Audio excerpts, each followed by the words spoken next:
That is the biggest listing by an American, actually the biggest American listing by a China-based company since 2021. Again, the shares today up by 35%. Taiwan semiconductor manufacturing saw April sales jump 60% to $7.3 billion as sustained artificial intelligence demand was helped by the beginnings of a recovery in consumer electronics. Mandeep Singh is a senior tech analyst with Bloomberg Intelligence. To my mind, TSMC is the best proxy for chip demand across different sectors. So clearly they've told us, AI would be about low teens % of their overall revenue, which is a pull forward from their earlier forecast. But what this monthly number suggests is the autos and the smartphone chips demand, which was weak up until now, seem to be bottoming out. I mean, otherwise they wouldn't be reporting this kind of bump.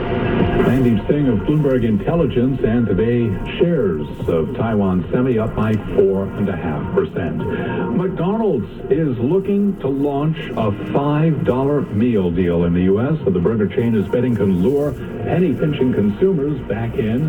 The source says the deal could include a McChicken or McDouble along with fries and a drink. On the company's first quarter earnings call, its CEO said McDonald's had to be laser focused on affordability given how price-weary diners have become. And today, McDonald's shares did gain by just about 2%. Those are our top company stories at this hour. I'm Charlie Pellet, and this is Bloomberg. This is Bloomberg Business Week with Carol Messer and Tim Stenivek on Bloomberg Radio and Television. All right, everybody, more Business Week coming up in just a moment. First up, though, let's get back to world and national news. We head back to D.C. and Amy Morris. Amy, all yours. All right, thank you, Carol. Israel's war cabinet has reportedly signed off on expanding the military operation in Rafah. Sun News is reporting the cabinet renewed the mandate they had been given previously to the Israeli negotiators to the ceasefire and hostage release talks. Sources tell Axios the cabinet approved a measured expansion that does not cross President Biden's red line. However, there is a third source who says the expansion may include actions that could be interpreted as crossing a line. Jurors are, of course, done for the day in Donald Trump's criminal hush money trial in New York. Prosecutors say they only expect to call 2 more witnesses, and they say they could rest their case by the end of next week. The prosecution's star witness is set to testify on Monday. Former Trump lawyer Michael Cohen set to testify about his role in arranging a $130,000 payment in 2016 to adult film actor Stormy Daniels. Court will only be in session 3 days next week, Monday, Tuesday, and Thursday. Former Trump advisor Steve Bannon has exhausted his appeals. A federal court has denied Bannon's appeal of his conviction for contempt of Congress. He has defied a House subpoena from the January 6th committee. While prosecutors had pushed for a 6-month sentence, he was ultimately sentenced to 4 months and issued a $6,500 fine. The latest ruling paves the way for Steve Bannon's prison sentence to get underway. And a severe solar storm is expected to hit Earth this weekend, starting tonight through Sunday. 5 eruptions from the sun's atmosphere that could trigger blackouts, disrupt navigation systems, and knock out high-frequency radios around the world. And this is only the second time in nearly 20 years the U.S. Space Weather Prediction Center issued a G4 geomagnetic storm watch. That is the second highest on a 5-step scale. Global news 24 hours a day, and whenever you want it with Bloomberg News Now. I'm Amy Morris. Now back to Bloomberg Business Week with Carol Messer and Tim Stenivek. All right, Amy, thank you so much. Have a great weekend. Amy Morris there in D.C. The weekend, it's coming up. It's 3 minutes away for us. Coming up. I call it Yabba Dabba Do time. Carol Master, Tim Stenivek, we're getting ready to wrap up here on Business Week. Let's not forget, though, it's been a busy week, some great interviews. You can find a lot on the Bloomberg terminal at Bloomberg.com, but we've also got our weekend show, 8 a.m. Wall Street time on Bloomberg Radio, also our podcast feed. Is there still Wall Street time on Saturdays? All right, Paul Brennan. I heard that. Paul Brennan is laughing. Paul Brennan is laughing because Wall Street for me is like 9:30 to 4, okay? And then Wall Street's closed Monday through Friday. That's a really good point. I'm just interested because that's all we ever say around here. It's like, it's 9 a.m. Wall Street time. And it's like, no, it's actually Eastern time. Yeah, well, And then weekend time, I don't really care what time it is. Speaking of Wall Street, you were pretty much at the Wall Street of the West at the Milken Institute Global Conference last week. And you and Romaine spoke to quite a few people, and we feature a lot of of those interviews in our weekend show. It's funny going through this list. You put it together, which is really great with the team here. Minneapolis Fed President Neil Kashkari, we had a great conversation with him. The Fed's inflation fight, he's really worried about the housing pressures and what that is, the cost of housing, if you will, or the cost of shelter housing, putting pressure on inflation. So that's certainly something we got into. Who else did we talk to? You had Mark Lipschultz, the co-founder and co-CEO over at Blue Owl. You just mentioned Neil Kashkari.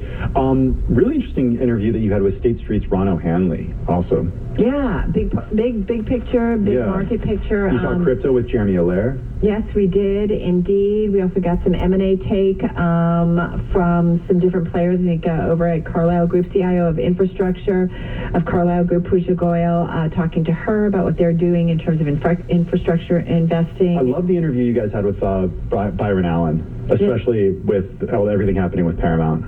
Yeah, very, very cool. Like they're still in there. Yeah. But we're trying to get into some of the bankers, if you will. Mark Adanazio, too, co-founder of Crescent and the principal owner, chair of the Milwaukee Brewers. Something we talked about, the intersection of sports and business. It happens. We have an amazing team. I can't thank you all, but I got to say, Elizabeth and Paul kept us, Paul Brennan, Elizabeth Cedrin, kept us on track as we were on the West Coast. Thank you so much. And Meredith Frank keeping us on track on the board today. Keeping us sane. Have a great weekend. Happy Mother's Day for Tim and me. South of Power starts Live from the financial capital of the world, broadcasting across the globe, this is WBBR New York, Bloomberg 1130. From the world of politics to the world of business, this is Balance of Power.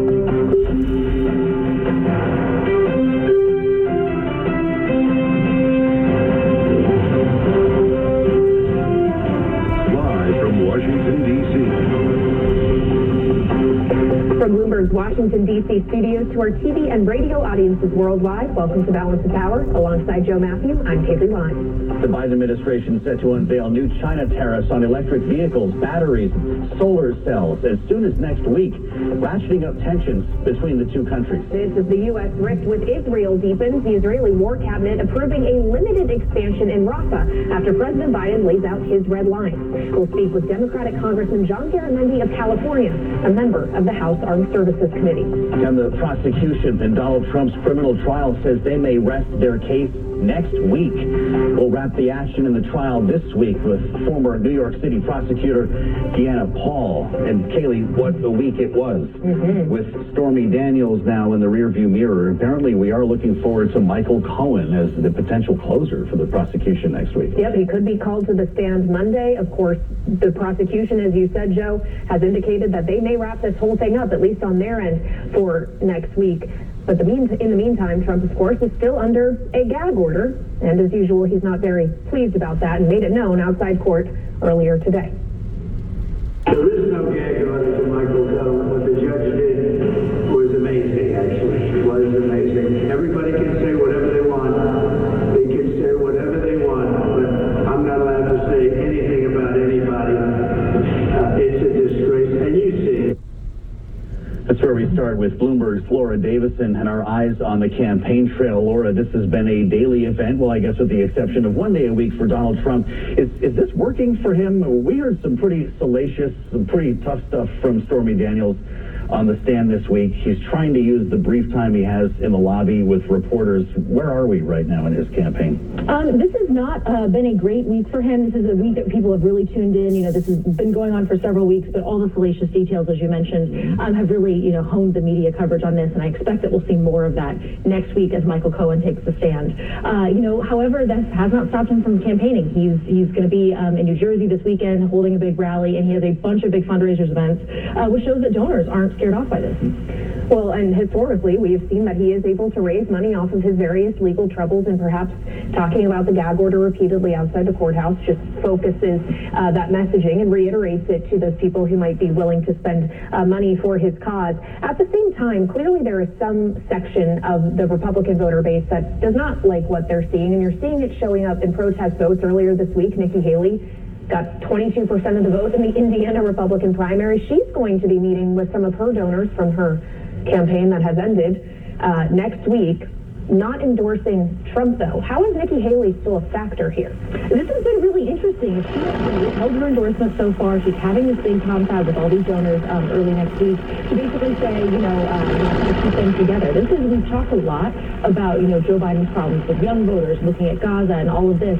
This is still the clear sign in the data that Trump has a problem with members of his own party, people who are motivated to go out and vote but don't want to cast their ballot for him. And this could be a key, indicator looking to November that turnout could be low. And so that means a lot of the projections that we've seen based on 16 and 20 when turnout was really high, that could really jumble a lot of that data and create some surprises on election night. Well, it's been since March 6th. Kaylee's right to point out nearly 22% in Indiana. They still have not spoken.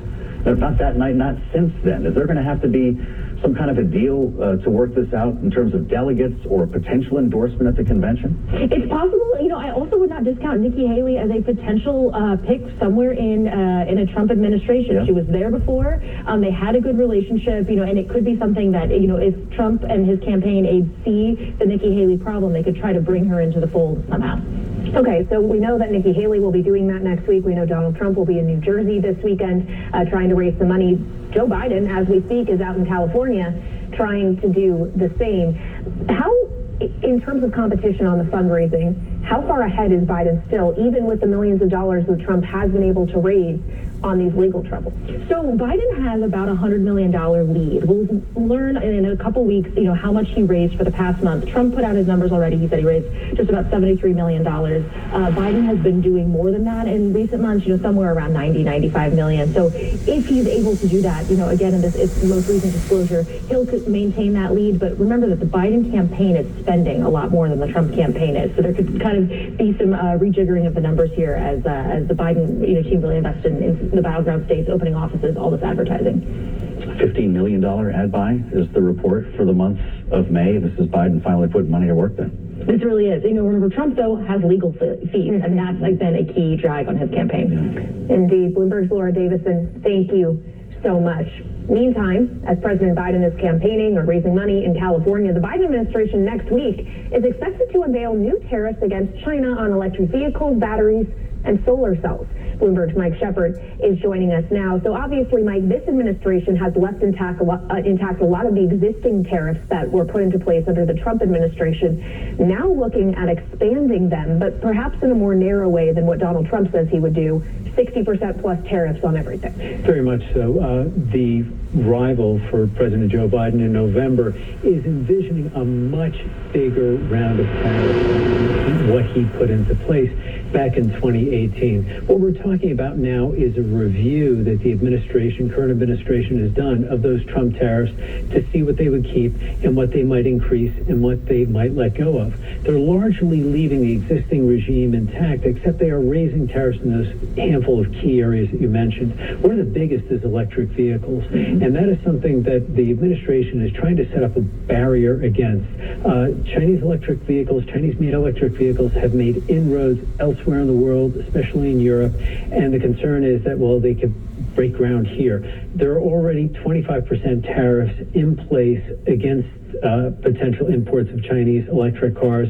They would escalate to as much as 100%, according to the Wall Street Journal, and we would look for an announcement of something like that as soon as next week. This would take some time to implement, of course, through Catherine Tai, the U.S. Trade Representative, but the administration is trying to draw a line in this key area and also make up ground lost in other areas, too, including solar cells, which is another area of big concern. The U.S. had once been a big leader in this area, but lost that lead to Chinese makers who were able to produce them less expensively and do it en masse. So what does this mean for our relationship, though, Michael? We've just had Janet Yellen, Anthony Blinken in China talking about our economic cooperation or relationship moving forward, and I'm guessing this is not going to land well in Beijing. Well, it didn't, and overnight, in reaction to the scoop that our team produced last night, the Chinese government reacted saying this only adds insult to injury, and we will see how they retaliate. Senator Chuck Grassley, whom we spoke to, indicated that some of the areas that could be targeted in retaliation might not be where you think. Maybe it won't be Tesla or electric cars. Instead, they could go after U.S. farm products. And of course, that's a sensitive area politically for the U.S. At the same time, though, China recognizes that, look, this is not a big economic hit for us or for the American public. There is a fair amount of symbolism involved. And we did see that President Joe Biden and Xi Jinping, they spoke by phone just last month. Treasury Secretary Janet Yellen more recently visited, as did U.S. Secretary of State Anthony Blinken. So the two sides are trying to maintain some semblance of a conversation, even with some of these moves that we're seeing. Yeah, in some sense, you're seeing contradictory policy, perhaps. On the one hand, you want to make sure that the U.S. is competitive relative to China, but they also want to cooperate in certain areas. Something else that maybe is contradictory is where they're looking at increasing these tariffs are green energy, right? Batteries, solar cells, electric vehicles. President Biden wants more of all of that in the U.S., right? That's part of his climate agenda. So in some sense, he could be setting back that effort a bit by not allowing the Chinese makers of that to have a presence in the U.S. market to the